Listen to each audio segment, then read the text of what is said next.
Why do some people sound like tractors when they sleep?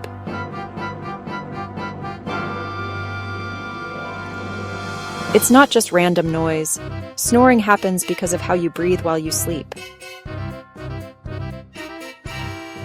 When you're asleep, the muscles in your throat relax. As air squeezes through, the soft tissues vibrate, creating that snoring sound.